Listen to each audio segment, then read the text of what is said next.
So the last video essentially went into the first, I'd say the first half of the first chapter.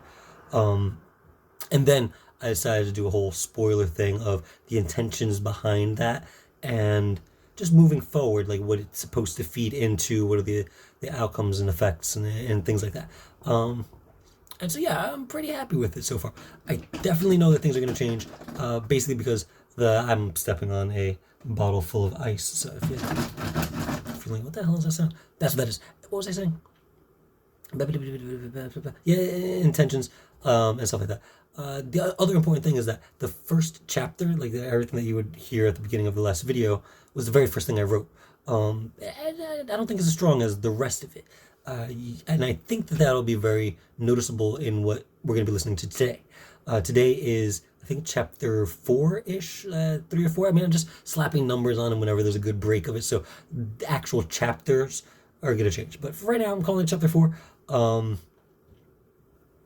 yeah. Anyway, and so that is the newest thing that I've written after I've been writing a couple hundred pages, and I kind of have a better sense for how I want the characters and how I want the situations and things like that. So I'm gonna play a bit from that. I don't think I'm gonna play the whole thing. I really like it, and I'm still playing around with it. But we'll get into that at another point in time. For now, it's just this is what it is, and I'll be working on it as I go. There's things that'll happen way, way, way, way after this.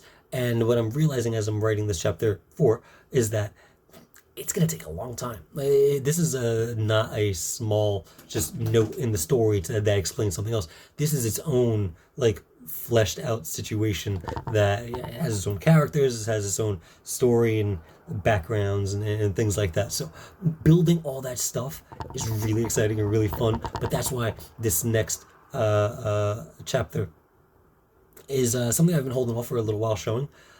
Because of that, because of the fact that there's things after it that, technically, this comes first before everything else.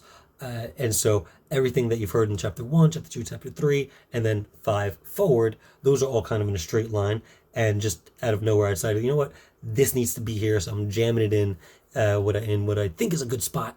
Um, yeah, for reasons. I don't want to get into that. I think the whole idea of like spoilers behind the scenes, like things like that, I'm very rarely ever going to do that again, which is exciting. It's cool because there is that idea that what I wrote is gonna sustain. Not necessarily. There's so much of it that as I was listening to it, I was like, well, this can change. If I do this, there's other characters I need to build and add in and things like that. So the whole scope of what I want to have happen more than likely will change at a certain point in time. But I'm not gonna say anything about it. If it changes, it changes. If it stays the same, hey, surprise, there it is. But that's it. Let's go.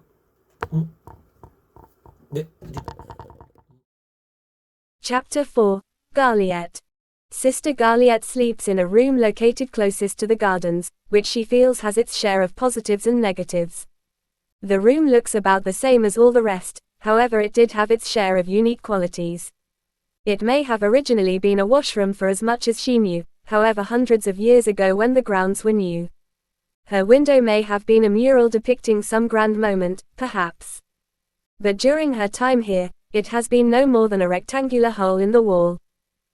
The grand mural was far from the end of her fantasy, as quite often she would be lost in thought, imagining the world as she would have liked it. Something calmer, most certainly. The weather, for one, was easily predictable if your guess was that it'll pour, then dry up, and then pour again. The problem was that there would be no more than a handful of minutes before the change would happen. The rainfall could clear, dry, then rain again a dozen times a day. Many of the old buildings that are attached create a system for people to travel through to avoid the rain. Within these systems you'll find everything you would expect in a market. Food, lodgings, bathrooms, misc. But you'll also see how the world functions at this level. The slums are similar to Jersey City because of the way the buildings flow. Within a single row of buildings, hundreds of people could live, farm, and create an ecosystem within their communities. But you also have the streets, which would extend from the buildings into tent-like houses and trade stalls. But otherwise the actual architecture is a very old, run-down, version of the same buildings from today. As you move up the mountain, the buildings start to resemble castle and village life, but so old and repurposed that there isn't much way to pinpoint it to a specific time period. That's not to be sneaky, this isn't Earth. The way the history has progressed,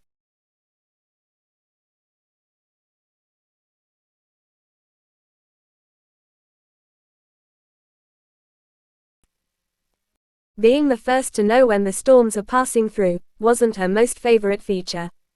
With the wind blowing hard enough to make the rain fall nearly horizontal through the opening, she usually wakes up cursing, with her sheets half wet.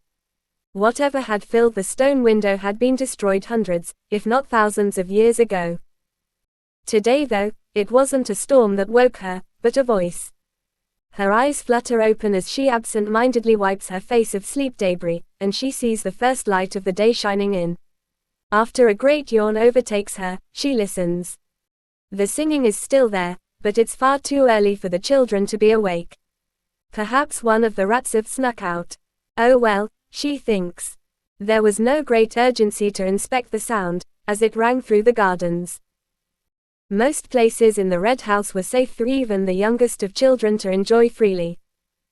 Garliette slowly gets out of bed and pulls her outfit on over her nightgown. She was about to set a pot of water on to boil, but a thought occurred to her.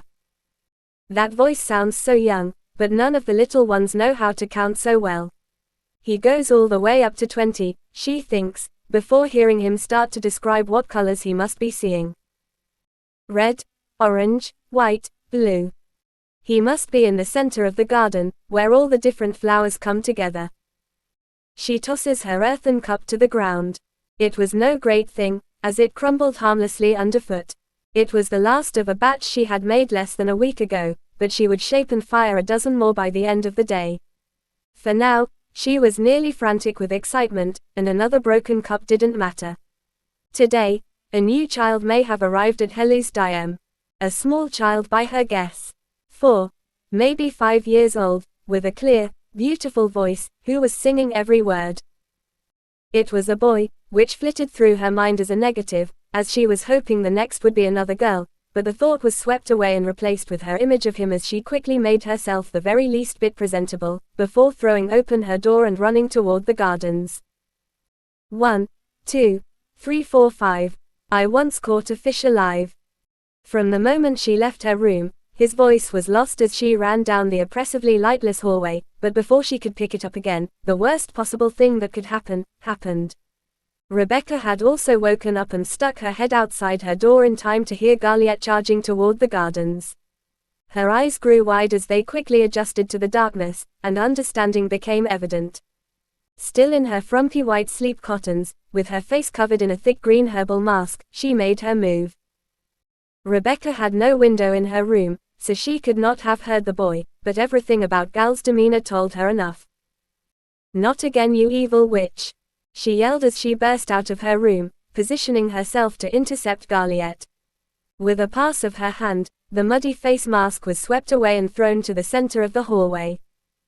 Out of my way! Gal yelled. But Rebecca would not back down. Most of the children staying on the grounds were in their middle years, a stubborn time where they do their best to ignore every ounce of advice. There were a few, no more than several months old, but their care was decided upon by vote and tally. For Garliette to be in such a state, meant that they must be between 2 and 6 years old, she thinks. But in the rare instance a child should be found by a sister, she would be in charge of the child for a week, and if compatible, possibly for months beyond. Answer: due to the rectangular hole in her wall, Garliette has been able to spend with them, what most would consider to be the cutest and most influential stage of their lives. Where every day is a fun new adventure as they look to her for help in their new environment. Where her guidance will live within them, forever. Her room gave her the advantage here, but she had to get past Rebecca. If I could just time it right, Gal thinks. Becca will only have one chance to stop me with one of her silly little magic tricks, but which one? She had 5 that Gal knows of.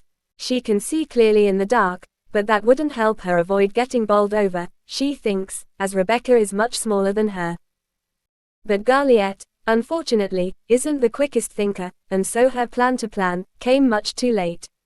Rebecca simply placed a single finger against the wall, and it was done. Quick as lightning, a bright, thin white line crackled and traced itself down the wall and flashed across the ground towards the bit of mud she had thrown. Garliette couldn't have seen it. Rebecca was 2 steps ahead of her, and for just a second, the ground had become like ice, causing Garliette to let out a surprised yelp as gravity began to make little sense. But this wasn't over quite yet. Garliette had built up enough momentum that no matter which magic she used, her body would still crash hard into Rebecca, taking them both to the ground in a tangle. Each tried to get up, but the other kept pulling her back down. "See? You're not so clever, I knew you'd try something like this. Yet, you're still on the floor. How was that your plan? It did work, and you didn't even hear the boy. So I'm right. This is unfair. You can't claim another child when others are waiting. I won't allow it." "Allow? When did you become so important? And it's only for the first week. You're being dramatic. Let go." "Absolutely not. Help. Help me, anyone," Rebecca yelled at the top of her voice, in true dramatic fashion, all the while locking her arms around Gal's waist. Mere moments later, the hallway was lighting up and filling with giggling women, who all clearly understood the situation, and in the distance, she could hear the young ones waking up. It was time to give up. Fine, I said. Get off of me. You are absolutely shameless. What's going on? There's a new boy in the garden. How old is he, Gal? I couldn't see him, but I'd guess 4 or 5. I heard him singing his numbers and colors. Singing. The matron pushes past Garliette, with everyone in tow. The look Garliette gave to Rebecca would have to be revenge enough. But as they got to the gardens, there was no child to be seen. Fengia took the lad to the men's kitchens. Brash will know if the boy stands hearty and hale, and after that they'll bring him over to the women for coddling. A cold smirk of disappointment ran across more than a few of the women's faces, as this was a sign to scatter. Rebecca shook her head at Gal, waved hello to Trader Grellis, then began the walk back to her room. Unlike most of the few men allowed into the house, Grellis wasn't there to court one of the residents. He was a long-time trader whose family had sold and supplied the house for generations. This, the 6th of his line to take up the kindness, was much less the rugged man than his father. And for a good reason. Grellis Senior the 5th was more of an adventurer than trader. The man couldn't sit still, and he pushed the limits of his journeys as far as he could, bringing the household more tales than fresh food. They would never complain, but the newest head of the family, they felt, was nothing less than a blessing. Food, clothing for all ages, and supplies to the point where they had to decline at times due to lack of space. Grellis VI, you see, loved every aspect of being a trader. His work was more than his legacy, but a way to help others become self-sufficient. And nothing showed that quite as well as the woman he calls his wife. Where's your better half?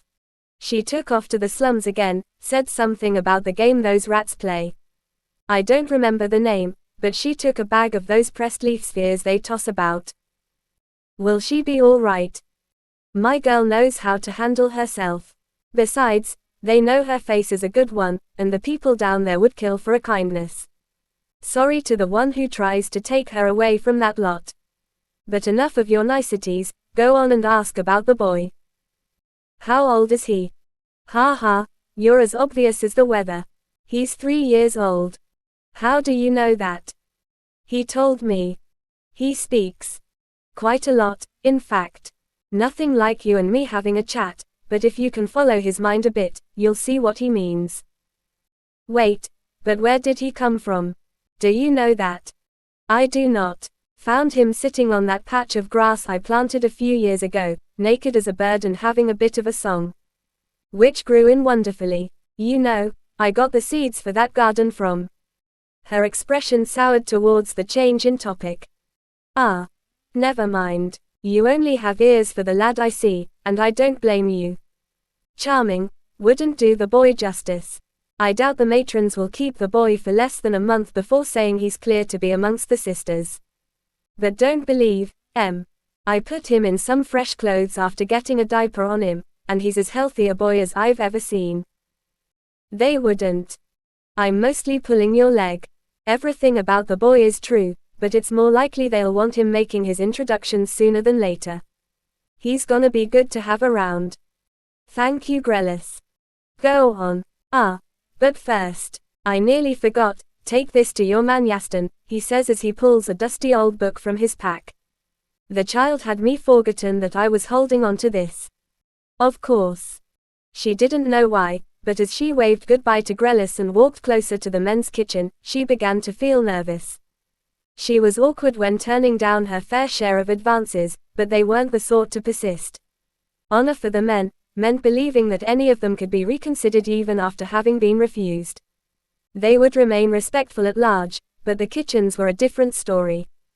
There were no classes for the young to attend, and they could leave at any age should they decide. No adults were allowed to press their knowledge, so they used other means to gain their interest.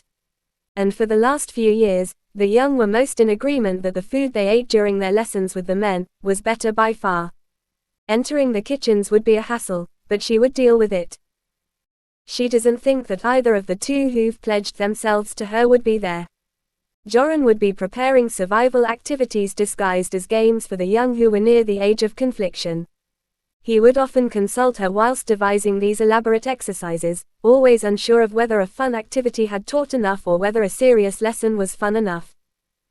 Like the others, he was in his own way, perfect. Taller than her by a hand, with a lean and muscular build, one would be forgiven for assuming he thought of nothing more than his own reflection. Nothing at all like Yaston, who persisted in looking as though he most recently tumbled down a hill. He was quite charming when he wanted to be, but he loved nothing more than to collect and restore the crumbling works of literature that the trader Grellis would sometimes stumble across. How she wound up with a pair of brothers as options was the talk amongst the other sisters for a time. But for the truth of it, she had come to consider each as dear to her. But they wouldn't be there.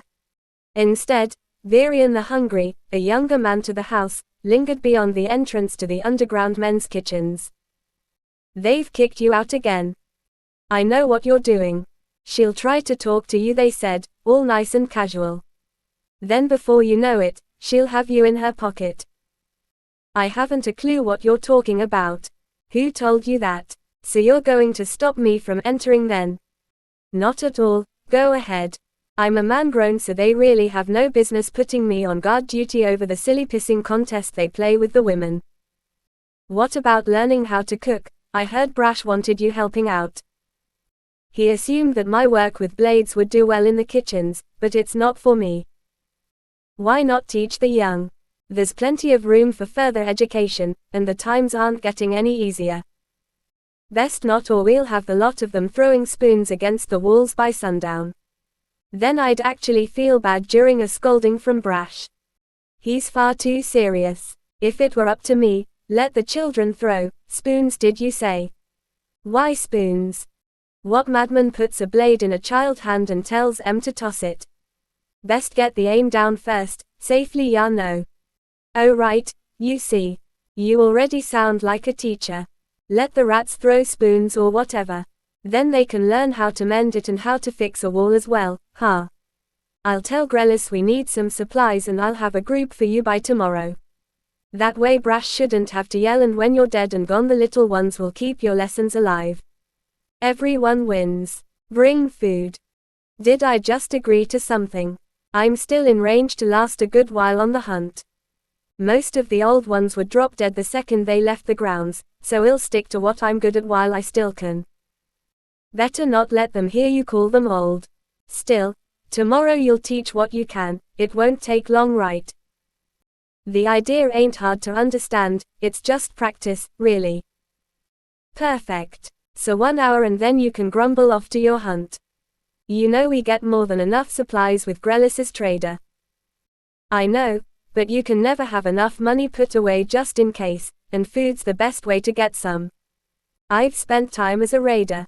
It's wise to have your own paid men to keep things calm should the red come knocking. This place has only known peace since I've been here, and I'd prefer it stayed that way. Thank you, Ver. Put in a good word with Rebecca for me, will you? Oh, and they'll ask what happened to me. What should I tell them?